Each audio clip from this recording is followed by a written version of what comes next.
ఆయన అక్కడి నుండి వెళ్ళి జెబెదయి కుమారుడైన యాకోబు అతని సహోదరుడైన యోహాను అనే ఇద్దరు సహోదరులు తమ తండ్రి అయిన జెబెదయి వద్ద దూరంలో తమ వలలు బాగు చేసుకుంటుండగా చూచి వారిని పిలిచాను.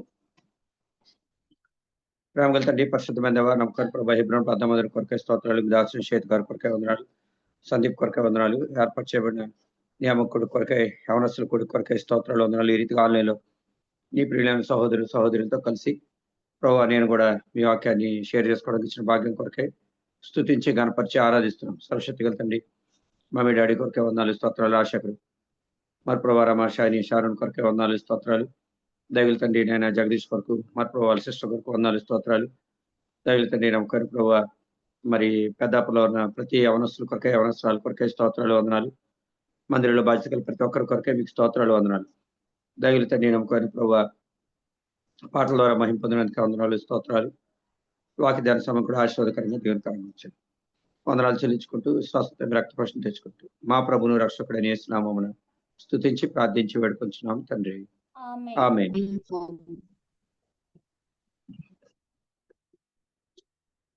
అంతకుముందు మనం పేతురు గురించి చూసినట్టు నా గుర్తు, శిష్యులైన పేతురు గురించి. ఈరోజు శిష్యులైన యోహాను గురించి వస్తాం. ఈ యోహాను సువార్త ఒకటి రాసినాడు పరిశుద్ధాత్మ ప్రేరేపణ చేత. 1వ యోహాను, 2వ యోహాను, 3వ యోహాను 3 పత్రికలు రాసినాడు. తర్వాత ప్రకటన గ్రంథాన్ని కూడా ఈయన రాసినాడు. పరిశుద్ధాత్మ చేత ప్రేరేపించబడిన వాడే దేవుని యొక్క వాక్యాన్ని రాయడం అనేది జరుగుతూ వచ్చింది. మెట్టుకు 12 మంది అపోస్తలుల్లో ఈ యోహాను ఒకడు. మనం చదివినట్లుగానే మత్తయి సువార్త 4వ అధ్యాయం 21వ వచనంలో యోహాను యొక్క తండ్రి పేరు ఏంటంటే జెబెదయి కుమారుడైన యాకోబు, యోహాను అని చెప్పబడింది. వీళ్ళకి ఉరిమెడి వారు అని దేవుడి పేరు పెట్టినాడు.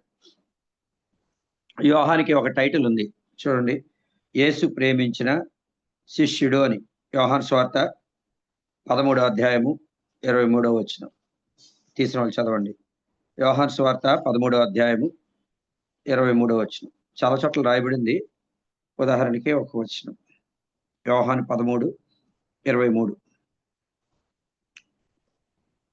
ఆయన శిష్యుల్లో యేసు ప్రేమించిన ఒకడు యేసు రొమ్మున ఆనుకొనిచుండెను. యేసు ప్రేమించిన ఒకడు అంటే యేసు ప్రేమించిన శిష్యుడు అని ఇతనికి పేరు. యోహానికి అంటే పేతురు గురించి దుడుకు పేతురు అంటారు కదా, అలాగా ఆ యేసు ప్రేమించిన శిష్యుడు, లేకపోతే యేసు రొమ్మున ఆనుకునేటువంటి శిష్యుడు. అంటే యేసు ప్రభు యొక్క రహస్యాలని ఎవరికి తెలుసు అంటే యోహానికే. యేసు ప్రభు వారిని ఎవరు అప్పగిస్తారో పేతురు సైగ చేసి ఆయన ఎవరో కనుక్కో అంటే యోహాను కనుక్కునేవాడు. అట్లా మెట్టుకు యేసు ప్రభు యొక్క హృదయానికి సమీపంగా ఉండేవాడు ఎవరంటే యోహాను. శిష్యుల్లో 3 ప్రధానులు, పేతురు, యాకోబు, యోహాను. ఈ 3 కూడా ఏమని ఎంచబడ్డారంటే స్తంభములుగా ఎంచబడ్డారు.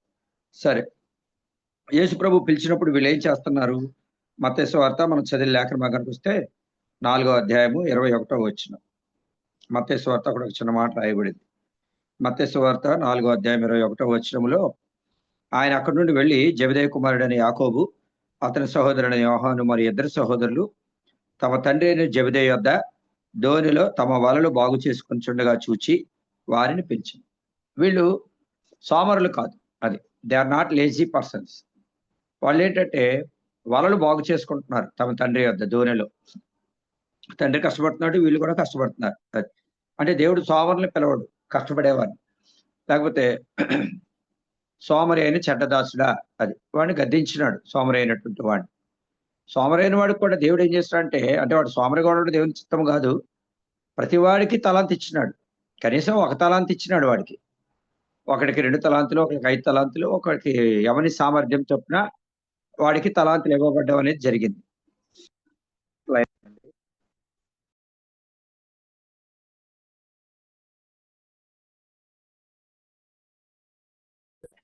అక్కడ తలాంతులు 2 తలాంతులు, ఒకళ్ళకి 5 తలాంతులు, ఒకళ్ళకి 1 తలాంతు ఇవ్వబడింది. మరి ఆ 1 తలాంతు ఇచ్చిన వాడు సోమరిగా తయారయ్యాడు. 2 తలాంతులు ఇచ్చినాడు 4 చేస్తాడులే, 5 తలాంతులు ఇచ్చినాడు 10 చేస్తాడు, నేనేం చేయకపోయినా పర్లేదు అనుకున్నాడేమో. రెండవది దేవుని మీద నెపాలు మోపినాడు వాడు. నువ్వు కఠినుడివి అంటున్నాడు, చూసారా? అంటే దేవుని మిస్అండర్స్టాండ్ చేసుకున్నాడు, దేవుని సరిగ్గా అర్థం చేసుకోలేదు. అది అంటే వాళ్ళకి ఎక్కువ ఇచ్చావు నాకు తక్కువ ఇచ్చావు అనుకున్నాడు, మరి ఏంటో. నువ్వు ఇతర చోట చల్లని వాడు, పంట కూర్చుకునేవాడు, ఏంటంటే చెప్తా వచ్చినాడు వాడు. అంటే మనం దేవుణ్ణి బాగా అర్థం చేసుకోవాలి కదా. దేవుడు మంచోడు కాదు, ఒకళ్ళు బాగా చూస్తాడు, ఒకళ్ళు బాగా చూడు, నన్ను ఎందుకు ఇలా పుట్టించాడు, నాకెందుకు ఈ కష్టాలు, కొంతమంది అంటా ఉంటారు కదా. అది మనం అట్లా అనకూడదు.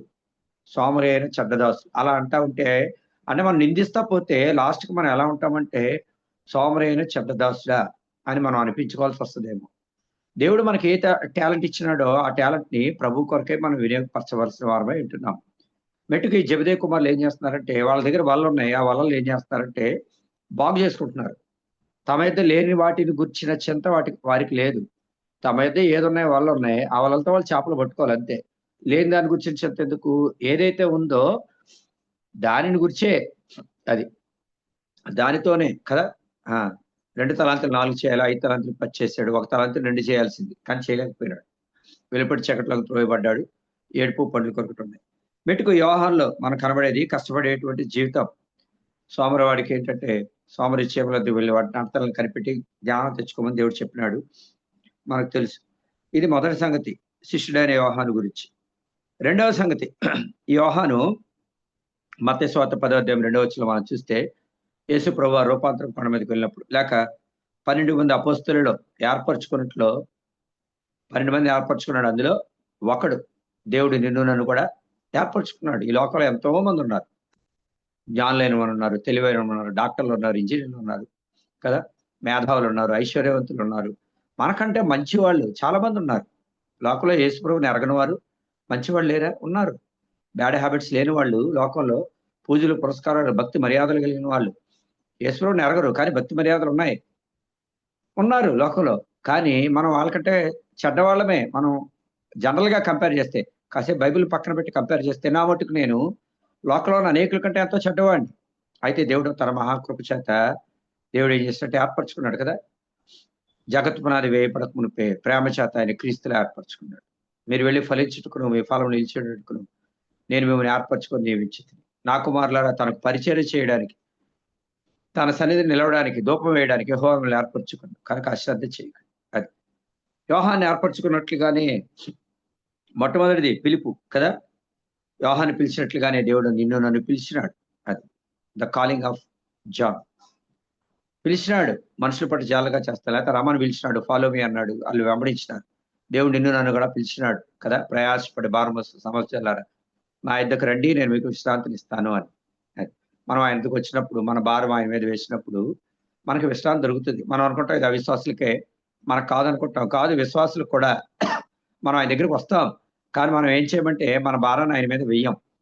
మన భారం ఆయన మీద వేస్తే ఏమవుతుందంటే మన హృదయం తేలికవుతుంది. మన భారం ఆయన మీద వేయడం అంటే ఏంటి? మన భారం ఆయన మీద వేయడం అంటే మన సంగతి అంతా ఆయనకి చెప్పుకోవడం, మోకరించి ప్రార్థన చేయడం. ప్రభువా ఇది నా సంగతి, ఇది నా పరిస్థితి, నువ్వు నాకు సహాయం చేయాలి. కొండల తట్టు నా కళ్ళు ఎత్తుచున్నాను, నాకు సహాయం ఎక్కడి నుంచి వచ్చింది? యెహోవా వల్లే నాకు సహాయం కలుగు. మనం దేవుని మీద ఆనుకొనుట మన భారం ఆయన మీద వేయడం అంటే అది. ఎందుకంటే ఆయన భుజం మీద రాజ్యభారం ఉండును అని రాయబడింది. ఆయన మన భారం భరించడానికే వచ్చినాడు. దేవుడు స్తుతినందును గాక, అనుదినము ఆయన మా భారము భరించుచున్నాడు. అది ఆయన మన భారం భరించడం చాలా తేలికైనటువంటి సంగతి. అది ఈ లోక భారం అంతా ఆయన భుజం మీద మోపబడింది. ఆయనే చెప్పినాడు కదా, నా యొద్దకు రండి అన్నాడు, మీ భారం మోపండి అన్నాడు. ఆయన మీ గురించి చింతించినాడు కనుక మీ చింత యావత్తు ఆయన మీద వేయమని చెప్పింది ఆయనే. కానీ మనం ఏం చేస్తామంటే మనమే మోసేస్తాం. మనం మొయ్యాలనుకుంటున్నాం. ఎంతకాలం మోస్తాం? మనం మొయ్యలేం, మన వల్ల కాదు. కనుక ప్రభు మీద వేస్తే అది మన ప్రాణాలకు ఏం దొరుకుద్ది అంటే విశ్రాంతి దొరుకుద్ది, నెమ్మది దొరుకుద్ది. యోహాను అదే చేశాడు. ఆయన మాటకు లోపడ్డాడు. ఎన్నో దీవెనల ఆశీర్వాదాలకి కారకుడైనాడు. రెండవది యోహాను ఏర్పరచుకొనబడ్డాడు. అపోస్తలుల్లో ఒకడు. హి హాత్ చోసన్. నువ్వు నేను కూడా ఏర్పరచుకొనబడ్డాం. లోకంలో ఎంతో మంది ఉన్నారు. వాళ్ళందరినీ కాదని మరి మీ ఊరే తీసుకోండి, పెద్దాపురంలో మీకంటే గొప్పవాళ్ళు లేరా?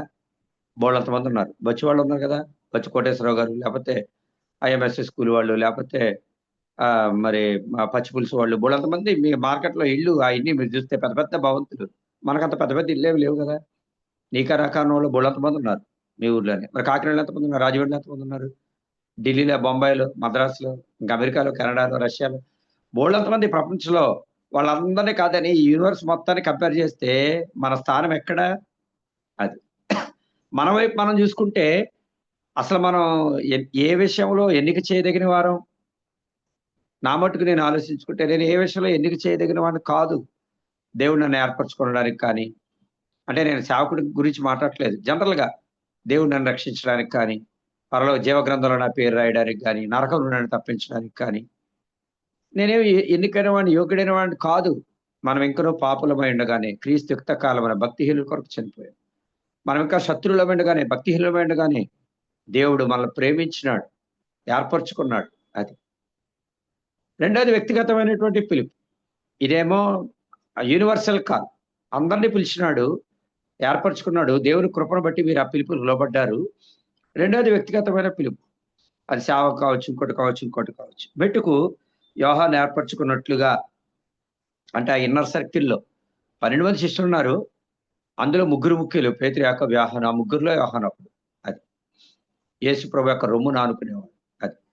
అంటే దేవుడు యేసు ప్రభు వారు అన్నారు కదా! యోహాను సువార్త 15వ అధ్యాయంలో మిమ్మల్ని దాసులని పిలవక నేను మిమ్మల్ని ఏమని పిలుస్తున్నాను? స్నేహితులు అని పిలుస్తున్నాను. అది. దాసుడు తన యజమానిని చేయదాన్ని ఎరుగడు. నేనైతే ఆ! ఆయన ఏం చేస్తున్నాడో అదంతా బయలుపరిచినాడు ముందుగానే ప్రకటన గ్రంథంలో బయలుపరిచాడు కదా! దేవుడు ఏమేమి చేయబోతున్నాడు? ఆయన మన కొరకు ఏమి సిద్ధపరుస్తున్నాడు? ఇవన్నీ క్లియర్ కట్‌గా రాసి పెట్టినాడు ప్రకటన గ్రంథంలో. దాని పొడుగు ఎంత? వెడల్పు ఎంత? ఎత్తు ఎంత? దాని రోడ్లు దేనితో తయారు చేయబడుతున్నాయి? ఎన్ని ఏండ్లు పరిపాలన? అది 1000 ఏండ్లా? 500 ఏండ్లా? 30 ఏండ్లా? క్లియర్‌గా రాశాడు 1000 ఏండ్ల పరిపాలన అని. అది. సాతానుని ఎలా జయిస్తున్నాడు దేవుడు అనేది రాశాడు. అది. ఏ గుర్రం మీద రానంటున్నాడు? తెల్లని గుర్రం మీద రానంటున్నాడు. ఆయనతో పాటు ఎవరొస్తారు? పరిశుద్ధులొస్తారు. ఇట్లా క్లియర్‌గా ఆ! దానికి పునాదులు ఎన్ని పునాదులుంటాయి? 12 పునాదులు. లేకపోతే వేటి ఏ ముత్యాల చేత వేటి చేత వాటిని అలంకరిస్తున్నాడు. ఇయన్నీ ఆయన మనల్ని స్నేహితులుగా చేసుకున్నాడు గనుక దేవుడు ఏం చేస్తున్నాడంటే తన దాసుల ద్వారా ఈ ప్రకటన గ్రంథాన్ని ప్రత్యక్షపరిచి యోహానికి ఇవన్నీ మనం చదువుకునేటట్టుగా సొంత భాషలో ముద్రించి బైబిల్‌ని మనకు అందుబాటులో ఉంచినాడు. ఏం కారణం అంటే దేవుడు మనల్ని స్నేహితులుగా చేయాలనుకుంటాడు. అప్పుడైతే అబ్రహాముకే స్నేహితుడు. ఇప్పుడైతే తన రక్తం చేత కొనబడిన ప్రతి విశ్వాసితో కూడా దేవుడు స్నేహం చేయాలని కోరుతున్నాడు. తన మనసులో ఆయన్ని చెప్పాలని కోరుతున్నాడు. ఒక శిష్యుడైన యోహానుకు మాత్రమే కాదు. ఒకప్పుడైతే యోహాను మాత్రమే దేవునికి సన్నిహితంగా ఉన్నాడు. ఇప్పుడైతే నువ్వు నేను కూడా దేవునికి సన్నిహితంగా ఉండాలనేది ఆయన యొక్క సంకల్పం. ఇది రెండవది. మూడవది యేసు ప్రేమించిన శిష్యుడు. ఇందాక మనం చదివాం యోహాను 13:23లో. యేసు ప్రేమించిన శిష్యుడు ఆయన రొమ్మున ఆనుకుంటాడు. అది. ఆయనకి ఇవ్వబడిన టైటిల్ అది. అది. మనము కూడా ఏంటంటే యేసు ప్రభువారిని ఆ! ఆయన మనల్ని ప్రేమించినాడు. ప్రాణం పెట్టినంతగా మనల్ని ప్రేమించినాడు. యేసు లోకంలో ఉన్న తన వారిని ప్రేమించి అంతం వరకు లేక సంపూర్ణముగా ప్రేమించినాడు. ఆయన ప్రేమ శాశ్వతమైనది. అది. పర్వతాలు తెలిపిన మెట్టలు తత్తరిల్లిన కదా! ఆయన నిబంధన మార్పు లేనిది. లేకపోతే సమాధాన విషయమైన నిబంధన తొలగిపోయినటువంటిది. శాశ్వతమైన ప్రేమతో నేను నిన్ను ప్రేమించినాను గనుక విడవకని ఎడల కృప చూపుచున్నాను అన్నాడు. మనము కూడా ఆయన ఏం చేయాలంటే యేసు ప్రేమించిన శిష్యుడు. ఆయన యోహాన్ని ఎలాగైతే ఏ ప్రేమతో ప్రేమించినాడో నిన్ను నన్ను కూడా అదే ప్రేమతో ప్రేమిస్తా ఉన్నాడు. అది.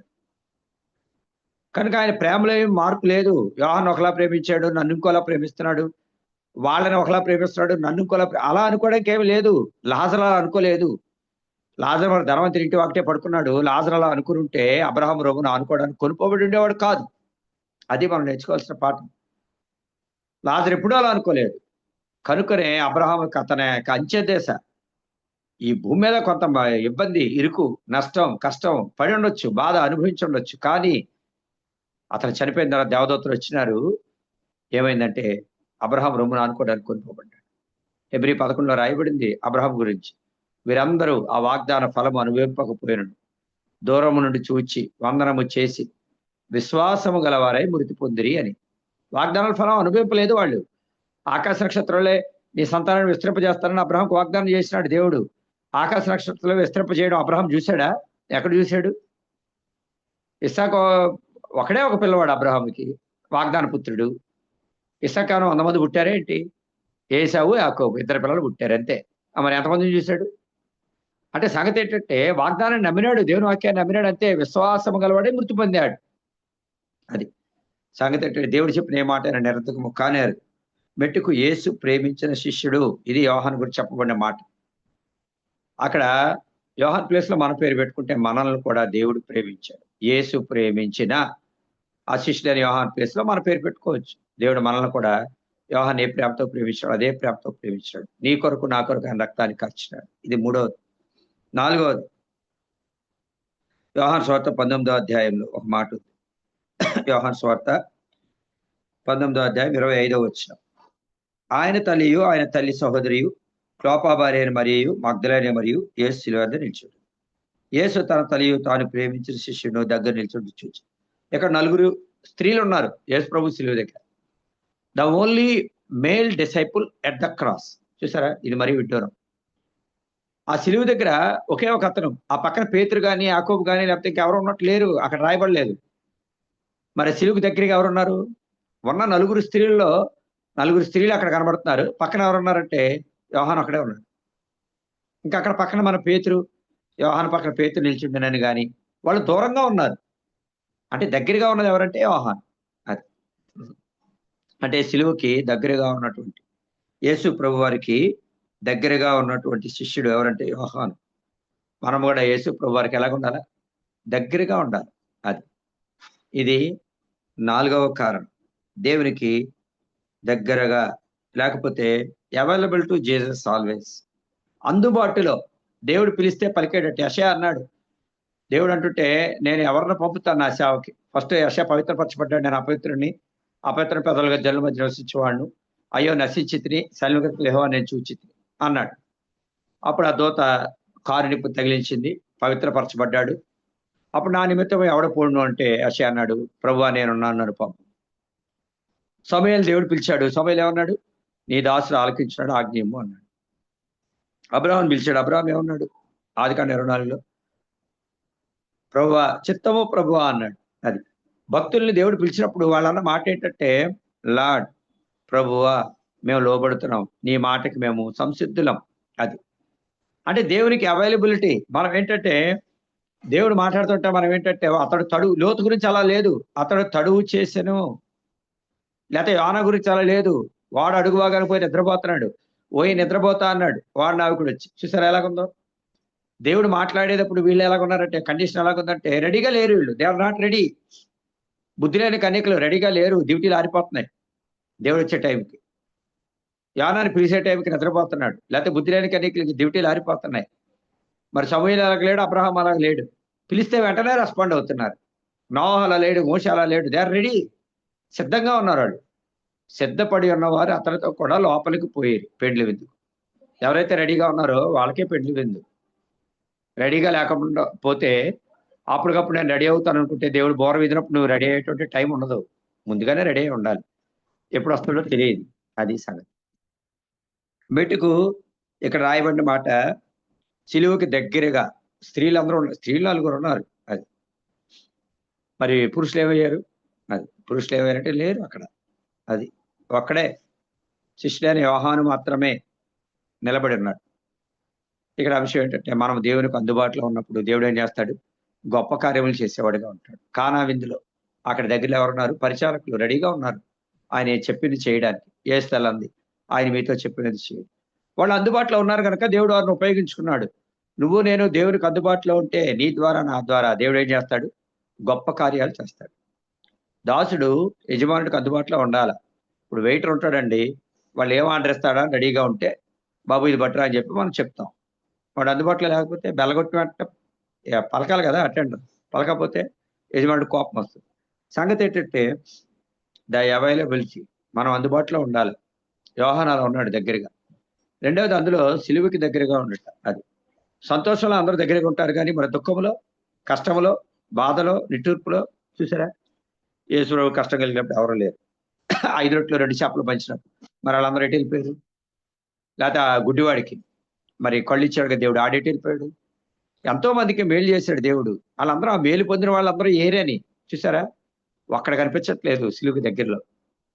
ఆ యోహానుతో పాటు అయ్యా మేము వస్తాం, నీతో పాటు మేము ఉన్నాం అనేవాళ్ళు ఏరి? బాధ కలిగినప్పుడు, ఇబ్బంది కలిగినప్పుడు, నష్టం కలిగినప్పుడు అప్పుడు మనుషులు తేలిపోతారు కదా. అది అంటే మన బాధలో, మన ఇబ్బందులో. అదే అక్కడ రాయబడింది. అక్కడ త్రోవ పక్కబడిన విత్తనాలు రాతి నెల ముండ్ల పొద. శ్రమ కలిగినప్పుడు అంట ఏమైపోతాయి? శోధనా కాలమున తొలగిపోవుదురు. అది వేరు లేనందున ఎండిపోయేటువంటి జీవితం, లేకపోతే శోధనా కాలంలో తొలగిపోయేటువంటి జీవితం. లేకపోతే వాక్య విషయంలో అభ్యంతరపడే జీవితం. ఊరికే ఏదో మేలు కోసం యేసుప్రభుని నమ్ముకుంటే మేలు జరగకపోతే లేకపోతే మేలు జరిగిన తర్వాత మర్చిపోతారు. అది. పిల్లల కోసమే దేవుడిని నమ్ముకున్నారనుకోండి, పిల్లలు పుట్టిన తర్వాత ఏమంటారు? పాప ఎడుతుందండి మందిరానికి రాలేకపోయి ఉంటారు. ఉద్యోగం కోసం మందిరానికి వస్తారు. ఉద్యోగం వచ్చిన తర్వాత వస్తారా? పయోళ్ళు తినేస్తున్నారు, ఉద్యోగం రానివ్వట్లేదు. ఏదేదో కారణాలు చెప్తారు మనుషులు. నిజమైన ప్రేమ దేవుని మీద ఉండాలి. అది ఉండదు. మెట్టుకు సంగతి ఏంటంటే హృదయపూర్తిగా ప్రభువుని ప్రేమించట్లో మనుషులు తొలగిపోతారు, తప్పిపోతున్నారు. అంచితనాలు, అపాయకరమైన కాలాలు. మనం ఎల్లవేళలా అన్ని పరిస్థితుల్లో అంటే ఈవెన్ ఇన్ హార్డ్‌షిప్స్ ఆల్సో కష్ట పరిస్థితుల్లో ప్రభువుని ఏం చేయాలా? విడిచిపెట్టకుండా వెంబడించాలా. హనోకు గురించి అదే రాయబడింది. 400 ఏండ్లు దేవుడు ఏం చేసినాడు? 300 ఏండ్లు కదా! హనోకు దేవునితో పాటు ఎన్ని వందల ఏండ్లని రాయబడింది? 300 ఏండ్లు దేవునితో నడుచు. ఆదికాండం 5వ అధ్యాయం 22వ వచనం. 300 ఏండ్లు దేవునితో పాటు నడుచు కుమారుడు. ఎందుకు 300 ఏండ్లని రాసి పెట్టాడు పరిశుద్ధాత్మ దేవుడు? దేవునితో నడుచుచు అంటే సరిపోద్ది కదా! ఎందుకని ఆ నంబర్ రాయించాడు అని. ఎందుకని ఆ నంబర్ రాయించాడంటే సో లాంగ్ పీరియడ్. అంటే కాలము గడిచే కొద్దీ విశ్వాస జీవితం ఏమైపోద్దంటే సన్నగిల్లిపోకుండా చూడాలి. అది. కాలం గడిచే కొద్దీ, దినాలు గడిచే కొద్దీ మనకేమైపోద్దంటే అలవాటు, ఆచారం అనేది వచ్చేస్తది. నిజమైన భక్తి ఉండదు. హృదయపూర్వకమైన భక్తి అనేది మాయమైపోయిందనుకోండి కష్టమైపోద్ది. ఏదో అలవాటుగా, ఆచారంగా, మొక్కుబడిగా ఉంటే భక్తి అనేది నిలవదు. అది. హనోకు ఫ్రెష్‌గా ఎవ్రీడే ఇప్పుడు వాళ్ళు హిందువులు దేవుడికి మొక్కేటప్పుడు ఎట్లా పెడతారు? ఫ్రెష్‌గా ఆ చెట్ల నుంచి పడేటువంటి ఆ ఫ్రెష్ పూలు తీసుకెళ్ళిపోయి ఏదో నిలవ పూలు అయ్యి పట్టుకెళ్ళి దేవుడి దగ్గర పెట్టరాళ్ళు. మీరు చూడండి కావాలంటే. పొద్దున్నే పడిన ఫ్రెష్ పూలు తీసుకెళ్ళి పెడతారు. ఎప్పటికప్పుడే ఏ రోజుకి ఆ రోజే. మరి నువ్వు నేను అది. సంగతి ఏంటంటే available to Jesus always. Even in hardships, tough times. కష్ట పరిస్థితుల్లో కూడా దేవునికి అందుబాటులో ఉండటం.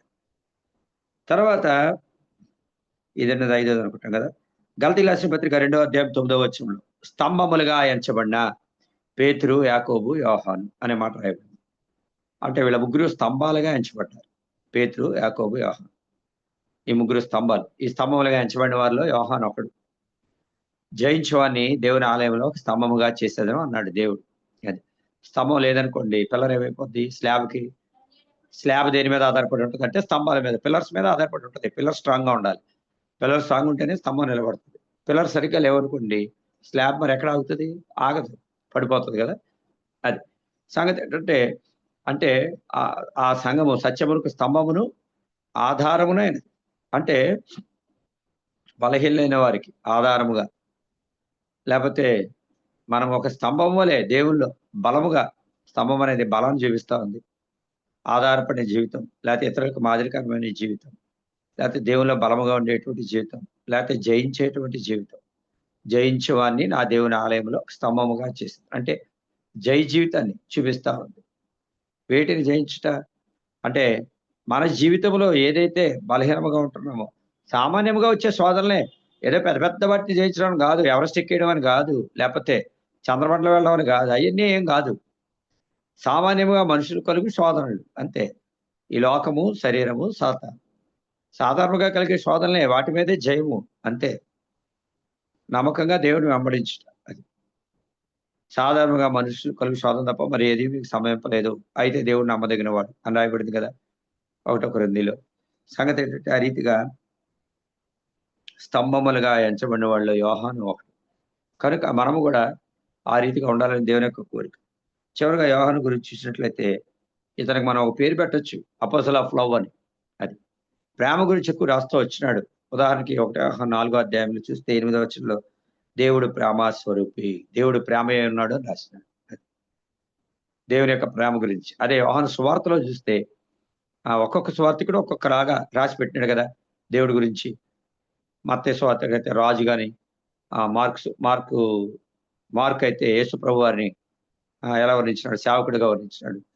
లూకా సువార్త అయితే ఆయన్ని మనిషి కుమారుడుగా వర్ణించినాడు. యోహాను సువార్త అయితే యోహాను సువార్తలో యోహాను ప్రభువైన యేసుక్రీస్తు వారిని పక్షిరాజు వలె కదా వర్ణించినాడు. అంటే దేవుని కుమారుడిగా, మహిమా ప్రభావాలను కలిగిన వాడుగా, రానైన యేసు ప్రభువారిగా. అలాగా యేసు ప్రభువారి యొక్క మహిమను గురించి లేకపోతే ఆయన ఇక్కడ 1వ యోహానులో అయితే ఆయన ప్రేమను గురించి, ఆ వాక్యము శరీరధారి అయి కృపా సత్య సంపూర్ణుడిగా మన మధ్య నివసించెను. ఈ వాక్యమే వాక్యము ఆది వాక్యం ఉండిన వాక్యం దేవుడు వాక్యము దేవుడైండు. ఈ మర్మంది మరి యోహాన్ని బయలుపరిచాడు. ఈ వాక్యమే దేవుడు అనేటువంటి మాట, ఆ వాక్యమే శరీరధారి అయి మన మధ్యలో నివసించను అనేటువంటి మాట ఎవరి ద్వారా బయలుపరచబడింది?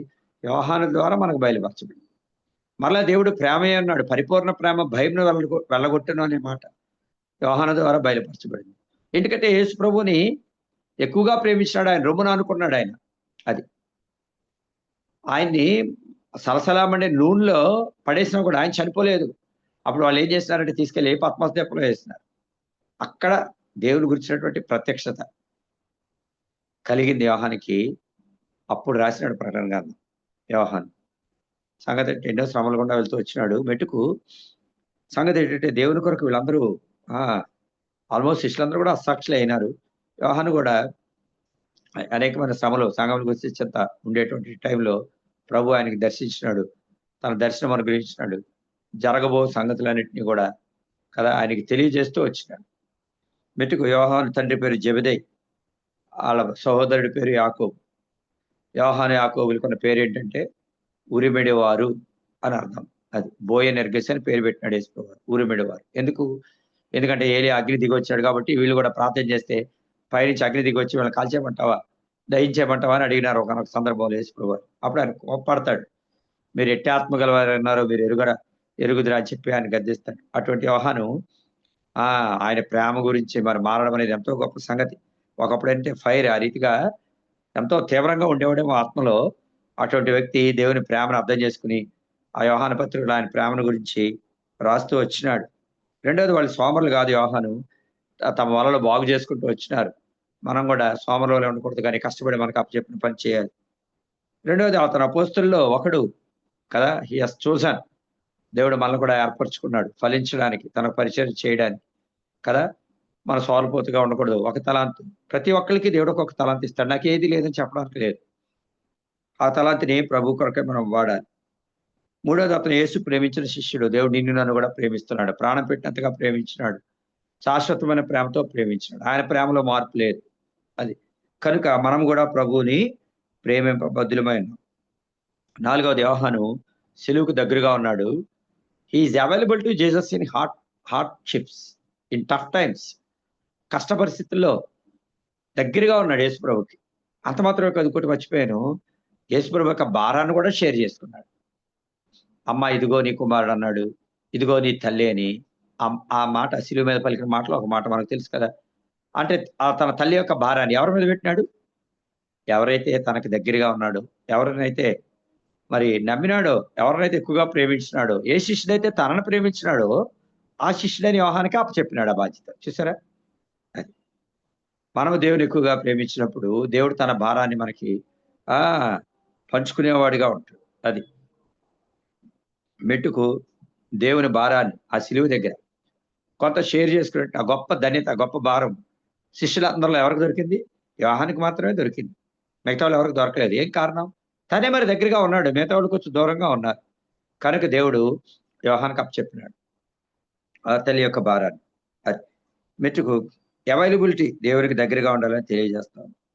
స్తంభములలో తర్వాత ఒకటిగా ఎంచుకున్నాడు. మనం కూడా దేవుని కొరకే ఒక స్తంభంలోనే ఉండాలి. ఊరికి అటు ఇటు కదిలిపోయేవారుగా, చంచల మనసులు కలిగిన వారుగా ఎస్పెషల్లీ ఎవరికల్లా ఉండకూడదు. కానీ స్తంభం అనేది స్థిరమైన, బలమైన, దృఢమైన జీవితాన్ని చూపిస్తుంది. గాలికి అటు ఇటు కొట్టుకుని పోయేవారుగా ఉండకూడదు. చివరిగా యోహాను దేవుని యొక్క వాక్యాన్ని, ఆయన ప్రేమని, ఆయన గురించిన వివరణ అనేది ప్రకటన గ్రంథంలోను, యోహాను సువార్తలోను, పత్రికలోను దేవుని యొక్క ప్రేమను గురించిన సంగతులు తెలియజేస్తూ వచ్చాడు. మనం కూడా ఆయన ఎరిగే కొద్దీ మనం ఏం చేయగలమంటే ఇతరులకు ఆయన యొక్క గొప్పతనాన్ని, ఆయన ప్రేమని మనం రుచించిన దాన్ని సమరయ స్త్రీ వలె మనం కూడా ఏం చేయగలం? చెప్పగలం. నేను చేసినవని నాతో చెప్పి నేను క్రీస్తు కాడా అని ప్రకటించింది ఆవిడ. అప్పుడు సమరయంలో అనేకులు ఏమయ్యారు? విశ్వసించారు. నువ్వేదైతే రుచించినావో అది ఇతరులకు నువ్వు చెప్పినప్పుడు నీ ద్వారా అనేకులు ఏమొస్తారు? ప్రభు దగ్గరికి వచ్చేవారుగా ఉంటారు. దేవుడు మనం ఇక్కడ కొద్ది మాటలు దీవించుగాక. Praise the lord. డాడీ ఉన్నారా?